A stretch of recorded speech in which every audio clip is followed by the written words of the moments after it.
Take two on Confessions of a Reluctant Entrepreneur. And the reason it's a take two is because for some reason Facebook, it's not working and the timer went off, and then I don't know what's happening, but hopefully this is it. Take two is it. I'm here and I'm telling you all about me. Sort of. Okay, going forward, I'm a little bit slow today because we went and saw a great concert last night, 5440, and one of the things I love about working from home is that I can do that. Thursday is the new Friday, right? So today is going to be a bit of a slow day. This will be a bit of a funny live, but I'm going to keep going. That's what I'm going to do. I know some people say that to be successful, you have to go to bed at 8:30, get up at 5 in the morning, do this big, huge thing. That's their thing. That's not my thing. I've got my routine. I've got my affirmations. I'm doing some hypnoses right now. I just don't always do them at 8 o'clock in the morning, especially if I've got to see a great live music show, which to me makes me happy and enriches my life. So I'm going to keep doing it. And I don't think that makes me any less of an awesome entrepreneur. I wanted to start today, though, after that quick rant, by telling you a little bit about the wall that's behind me. So moving out of the way. It is called The Weird and Wonderful Wall of Us. And my partner and I started it when we moved in here. And it's a collection of some things that we brought to the house before we moved in together. And then we've added to it since that time. So we've added things from all of our trips to like Spain and Prague. He worked in Turkey for a little while, and we just went to Tulum, Mexico to celebrate the wedding of some very, very good friends. And so there's some of that stuff up there. I just turned 42, and if anyone knows, 42 is the answer to life, universe, and everything. So we're keeping that quote on the wall for a little bit. Yeah, so The Weird and Wonderful Wall of Us. I highly recommend doing it. It's super fun, and it's like a memory wall. And because it's a collection of all the good things that we love about us, it's kind of also like a living vision board, because we're putting things up on the wall that we want to create more of. And so, yeah, I highly recommend creating a weird and wonderful wall of you and your family too. So going forward, the topic today, after a really big sip of coffee, because I'm going to have a lot of this today, I wanted to talk about one of the pitfalls of listening to all those how-to videos that are out there. And not to say that the people selling those videos are wrong. What they've done worked for them. And I think always, and we've heard this a lot from other people, is that you really just have to take what they give you and then find what works for you, which is so just very true. And I've learned it many times. So in terms of social media, at first I was definitely very reluctant with social media. I mean, I used Facebook to post pictures from my life, and I had about 400 friends, a collection of, people that I've met through the years. My feed, because of my age, is mostly pictures of children and people getting married at this stage of life, all those things I forgot to do.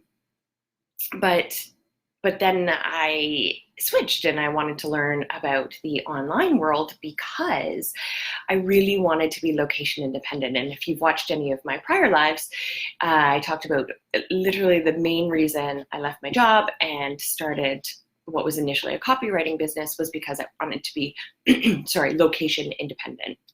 I wanted to have the freedom to work from wherever, be my own boss. And that was literally my one goal. And then as I went through, I realized I started to add to that goal as I began to define what I wanted to do. So on to that goal of being location independent, I wanted my work to be creative, and creative in a way that fed my soul. I needed it to be meaningful. So that was the next add-on to the criteria for the work that I did. But as I started to learn, one of the things and grow, one of the things I set up was a secondary business called Sadie Tells Love Stories. And I wanted to write people's love stories.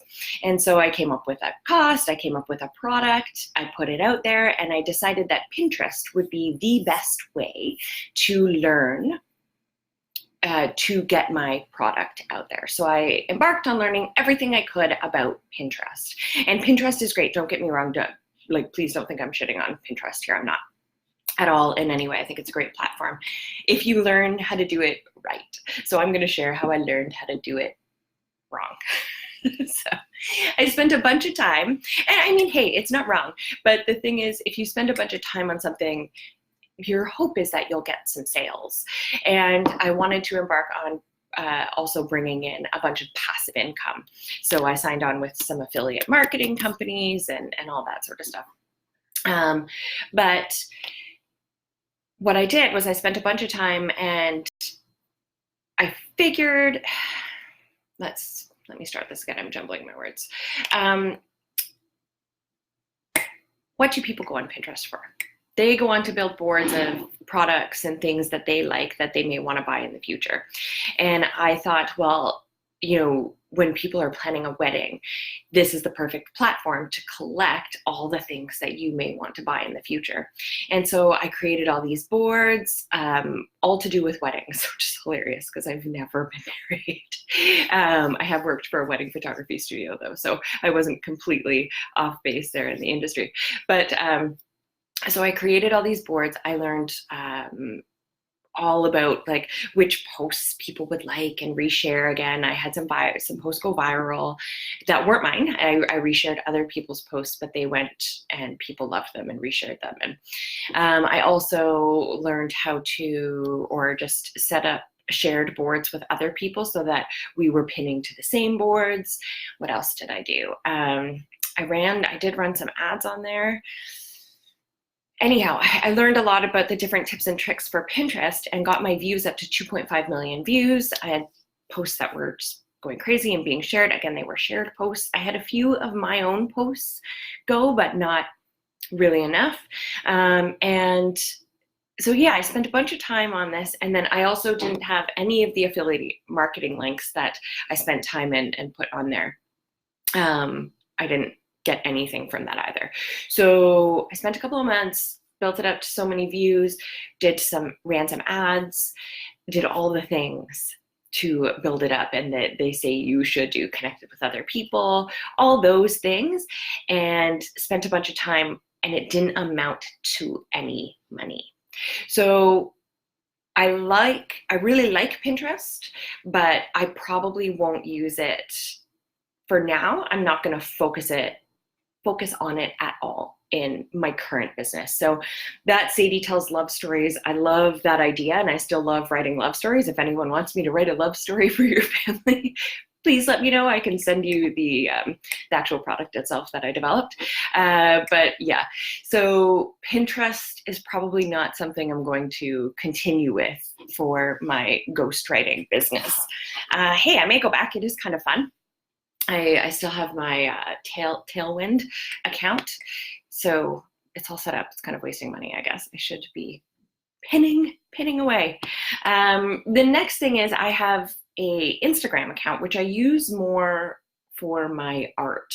So if you know me or if you've seen any of my stuff on the side for fun, my boyfriend and I are artists, and I work mostly with alcohol ink on Yupo paper, abstract landscapes. They inform, right now I'm writing a fiction magical story, and so they inform the landscape of that story, and that is also just for fun. But so that account there, I was doing a little bit of research on Instagram, although I have stopped, and I built it up at a time where I was hitting, I think I had a post hit 300 likes maybe, but I've never really learned how to sell on Instagram again. So you can build up to all the likes in the world, but if you're not learning how to actually sell on there, then, I mean, unless you're doing it just for fun, if you're not learning how to sell on there, then again, it means nothing. So where am I at right now? In terms of, oh yes, and then also Facebook groups. For a while there, I wanted to learn how to engage in Facebook groups. I thought maybe that's where I would find my online people. So there were a few big groups I participated in, and one in particular, when they switched to giving you the little the coffee symbol means you're a conversation starter. I actually wanted to say, I feel like there should be a badge for conversation continuers, because there are a lot of people that engage on there and they spend some time and put some effort in to talk to people. I think there should be a badge for the conversation continuer. Anyway, so when that first came out, I was like, in this one particular group, I was like, oh, I want to get that. I'm going to learn how to get that conversation starter. And so I looked at the types of posts that were getting engagement and why people were engaging or how they were engaging, and started to create my own posts in the group that were sort of similar and to the ones that were getting engagement. And then the head of that group posted a post one day that showed the top people in this group of 10,000. And I was like, oh, I want to get on that. That's my next goal. And so I did. Again, just up my game in terms of the amount of posts, the types of posts that people were engaging with, and just tried to learn what people were engaging with. And I stayed up on that list. I didn't hit number 1, but I think I hit number 2 or 3, whatever. But my point is that was a really dumb goal. Maybe not. Like, it was an interesting learning experience, but I didn't know, like, what was I actually going to do? I was spending a bunch of time just trying to get people to engage with my posts for no reason. In a group you can't really sell in. So that's the thing. I mean, there's still a few groups. I've made some awesome connections in the groups, and that's really what I value. I've met some really great business people and just really nice people. And there's some that I still stay connected with. But otherwise, in terms of Facebook groups, they didn't do much, to be honest. So, I mean, I'm sure if people watch this, I don't know if people will watch this, but if they do, I'm sure people have had different experiences, and that's great. Like, please comment, please share. I'd love to hear from you. But my experience is that I spent a bunch of time worrying about my numbers and getting my numbers up and, wanting people to follow my business page and all that sort of stuff. But not experiencing any sales or success really from that. I've had a few people here and there, but to be honest, they definitely haven't been my dream client. A lot of the really low paying work. And I think there was a meme going around about this, with the low paying work, and from that client, you get about like 10, 15 emails, a bunch of rewrites and all this sort of stuff. And the higher paying work, it's like one email done, maybe one edit, and you're good to go. It's just funny. So my dream client is like, loves what I do, throws their 2 cents in, has to edit a little bit of back and forth, and then done, and good pay. So I definitely wasn't finding those in the Facebook groups. So as you know, if you've watched any of them before, a part of what I'm doing right now is trying to really find my way online, because all of my clients, except for one, except for one client right now, have come from word of mouth. Like, I have a physical connection with someone first, and then the client has come from there. So, or word of mouth.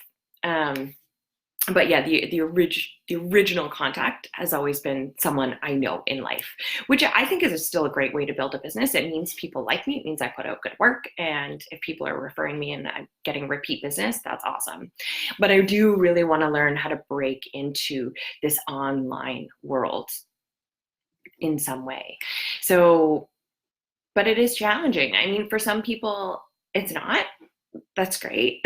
But I do think there's a lot of bullshit out there, but I don't ever want these to turn into, that's why I'm getting stuck. I don't ever really want these to turn into like a rant about the stupid shit other people are doing online.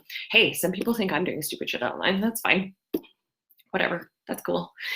My point is when you have a goal, your goal should be, in the end, not how many people are viewing your stuff, not like having a specific number goal to reach, but a financial goal instead. You want to get clients. That should be your goal. Not just like, I want to be the best in this group, or I want to get my Pinterest views to like 2 million. The views don't matter. They really don't. So, I mean, they're great. They're, what are they? It's good vanity. What is it? Vanity numbers, someone called it? Yeah, something like that. But anyhow, so I'd love to hear your comments. Like, what's your favorite platform? Where do you think my people are? So here's my people. I write mostly in the self-help, motivational, life story kind of genre, all genres. And I want people who are writers, but don't have time. They want to get a book out, but they really know they value outsourcing the things that they know they don't have time to do. That's who I want to work with. Or even people who aren't writers. And so they want that extra help and they value kind of a collaborative approach to writing a book together. Those are the people I want to find online. And I just want them to come to me. I know that's not going to happen, but that's my confession. People, just come to me.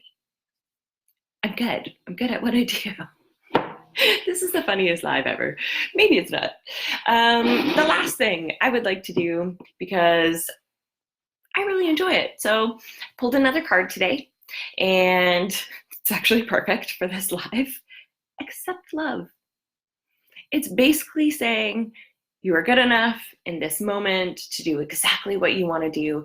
There's a reason you're feeling called to this idea. Whatever it is you are doing today, you are loved, you are enough.